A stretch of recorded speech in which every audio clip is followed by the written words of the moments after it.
He didn't slam the door. He didn't write a thread or film a rant. He just quietly disappeared. One day, he stopped texting first. Then he stopped planning the dates. And eventually, he stopped trying altogether, not because he stopped caring, but because caring started to cost him more than it gave back. This isn't rage. It's not bitterness. It's not some manifesto against women or modern love. It's fatigue, the kind that settles deep in the soul. He used to be excited about dating, the butterflies, the chase, the effort to impress. But now, it all feels like a performance, one that never got him apart. No cheating scandal, no final straw, just a slow realization that peace feels better than pressure. That solitude doesn't hurt as much as unreciprocated effort. So he's not dating, not because he gave up on love, but because love started to feel like a war he didn't sign up for. And you might not have noticed at first, because men leave quietly, not with shouts, but with silence, not with anger, but with distance. They just stop showing up. In your DMs, in the apps, at the bars. They're still around, just not looking anymore. And for the first time in a long time, they're okay with that. Have you noticed this shift too? Let me know in the comments, because if you're seeing the silence, you're not the only one. At first, it felt exciting. The swipes, the matches, the quick pings of validation. Every new connection brought a jolt of dopamine, like winning a small prize in a rigged game. But over time, the thrill wore off. The conversations got shorter, the intentions got murkier, and the effort started to feel pointless. Men didn't notice it all at once. They kept playing, smiling on dates, asking questions, planning weekends. But the spark turned into a script. The same opening lines, the same disappearing acts, the same cycle. Try, hope, fade, repeat. It became an emotional treadmill, running hard, going nowhere. Because now, dating isn't about connection. It's about competition. Say the right thing. Don't say too much. Don't be too eager. Make her laugh, but don't look like you're trying too hard. It stopped being human and started feeling like an audition.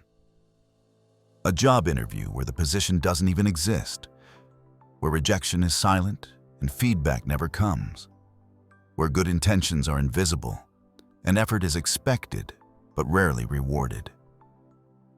So he started to ask himself, what am I really getting from this? Not love, not partnership, not even conversation half the time. Just unread messages, last-minute cancellations, and ghosting that feels like a punchline.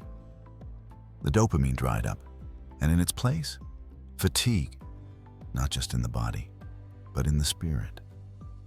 That's why men are stepping off the ride, not because they can't handle it, but because they finally realized they don't have to. So tell me, when did dating stop being fun? Let's talk about it below. He thought effort was the answer, that if he just showed up, with kindness, with consistency, with loyalty, something real would grow. So he did what he was taught. He listened. He paid attention. He remembered the little things. He made plans, showed up on time, complimented her smile, held space for her silence.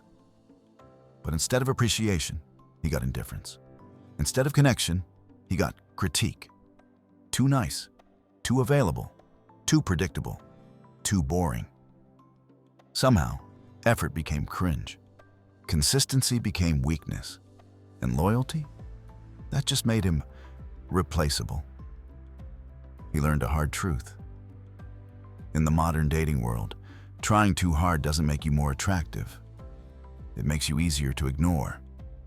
Because attention is currency now, and men are expected to give it freely while receiving nothing in return. She wants him to text first, to plan the date, to pay the bill, to chase, without looking like he's chasing. And if he doesn't, he's not a real man. But if he does, he's just another guy doing the bare minimum. So he stopped, not out of spite, but out of survival, because love began to feel like a test with no right answers. No matter what he gave, it wasn't quite enough. And every time he gave more, the gratitude vanished quicker. That's when he asked the question most men are too tired to say out loud. What's the point of giving when giving gets you nothing back? He didn't need a prize, just peace. He didn't need perfection, just respect. But even that felt too much to ask for. So he stopped offering effort where effort wasn't valued. And in that silence, he found something better than attention: his dignity. There was a time when the chase was everything: the game, the thrill, the pursuit.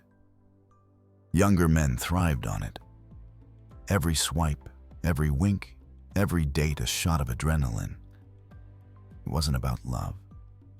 It was about conquest. But something shifts with age. Not just in the body, but in the soul. Men who once craved excitement now crave safety. Not the kind of safety that hides from risk, but the kind that comes from being seen, not sized up. The kind that says, you don't have to perform here. Because the older a man gets, the less he wants to chase validation. He doesn't want to impress a room. He wants to be understood by one. Science calls it the shift from dopamine to oxytocin, from thrill-seeking to bonding, from look at me to sit with me, from competition to connection. He doesn't want to conquer. He wants to build, but not with anyone, and not at any cost. Because now, peace has become non-negotiable. He'd rather be single and sane than partnered and constantly proving his worth. You'll notice the difference. He speaks less, but listens more. He moves slower, but stands stronger. He's not performing. He's protecting his energy. And what he used to define as winning, getting the number, landing the date, earning her attention. Now, it's different. Now, winning means sleeping peacefully, waking up with purpose, and building a life where love is a part of his story, not the thing that determines his worth. He doesn't want to be chosen anymore. He wants to be met. At first, solitude felt strange. The quiet was loud, the nights were longer, the silence had weight. But then, something changed. The stillness started to feel sacred. The absence of noise became clarity. And what once felt like loneliness began to feel like alignment.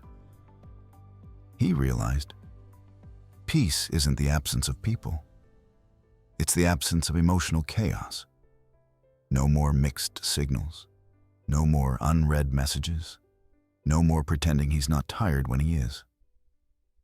For the first time in years, he could breathe. Deeply, freely, without walking on eggshells. He pours his energy into what doesn't betray him. The weights at the gym, the pages of a book, the warmth of a home that doesn't echo with arguments. He's not running from love. He's recovering from confusion. Because when a man finally gets peace, when he wakes up without anxiety, eats what he wants, trains how he wants, sleeps without tension, he becomes someone else. He becomes steady. He becomes sharp. He becomes unshakable. And that version of him, he's not desperate. He's not chasing. He's not trying to impress anyone. Because peace is addictive, and once he's tasted it, he'll never trade it for drama disguised as connection again. He's no longer trying to be the perfect partner. He's becoming a whole person, centered, grounded, rooted in self-respect. So if you haven't heard from him, if he's gone quiet, if he's harder to reach, it's not that he's hiding, it's that he's healing. The world started to notice the silence. Not loudly, just in moments. When the texts stopped. When the favors weren't offered. When the good guys were suddenly gone. And instead of asking why, society pointed fingers. He's bitter. He's scared. He must be broken. But he's not bitter. He's not scared. He's not broken. He's just done explaining himself to a system that never really listened. A system that told him, if you speak up, you're toxic. If you stay quiet, you're weak. If you lead, you're controlling. If you follow, you're not man enough. No matter what lane he picked. He was wrong. Too much, too little, never just right. So he stepped out of the game. And now the world tries to shame him back into it. Real men commit.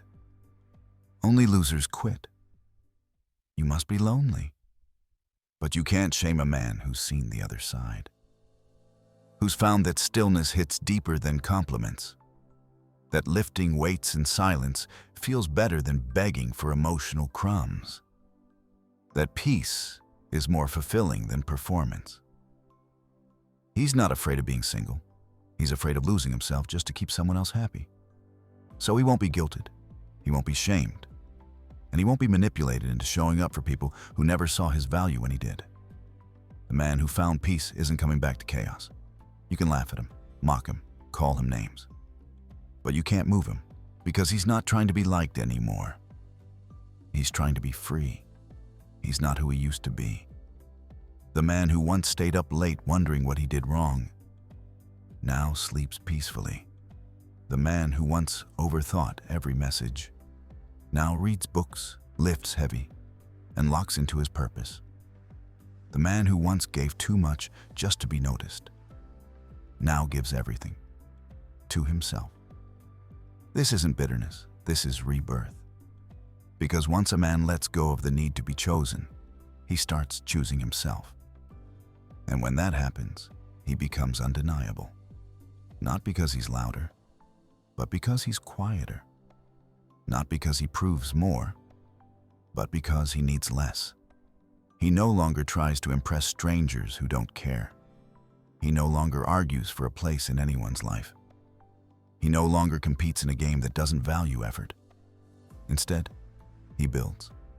In silence, in discipline, in direction. And here's the irony. The more he pulls away from attention, the more magnetic he becomes. Because a man who is grounded, focused, and at peace is rare. And when the right woman meets that man, there are no power struggles, no auditions, no battles. There is presence, there is mutual respect, there is peace multiplied. He's not avoiding love. He's just no longer settling for a version of it that breaks him. If you felt this shift, if you're walking this journey, drop a comment below. Let's build a space for men who are healing, not hiding. For men who aren't giving up, just finally giving back to themselves. And if this message hit something real in you, don't just scroll, subscribe, because more of us are waking up every day, and we're not going back.